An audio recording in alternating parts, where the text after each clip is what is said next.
Bu enerji toplarını hər kəs sevəcək. Həm siz, həm də gələn tez bazar qonaqlarınız. Biz nə edirik? Soba istifadə etmədən bugün enerji topları hazırlayırıq. Bizə lazımdır nişasta, kakao və su. Bunun üçün sos hazırlayırıq. Şokolad sosu hazırlayaq. Gəlin ilk növbədən 4 yemək qaşığı nişastamızı əlavə edək. 2 yemək qaşığı kakao və 3 yemək qaşığı suyu əlavə edərək qarışdırırsınız. Siz öncə baxın, görün sosunuz əgər həqiqətən də kıvamındadırsa, türklər demişkən, o zaman hazırdır demək. Mən hazırladım sosu və keçirik. Əsas məsələ peçenyelərimizi götürürük. Fərqi yoxdur. İstədiyiniz peçenyedən edə bilərsiniz. Mən bu peçenyeəni seçdim.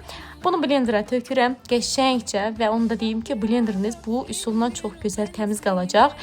Paket keçirdərək, pingvin salafan keçirdərək bu şəkildə blenderinizi təmiz saxlaya bilərsiniz. Əlavə edirəm sosumun üzərinə və mən qəşəngcə xəmir halına gələnə qədər qarışdırıram və gördüyünüz kimi hazırdır.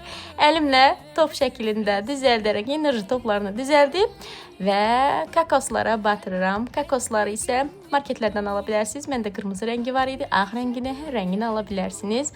Və çox dadı mükəmməl idi. Bəyənib, şərh yazmağı və abunə olmağı əsasında unutmayın. Çox sağ olun. Hər kəsə hazırlayın, hər kəsə nuş olsun. Dadı mükəmməldir. Mütləq hazırlayın.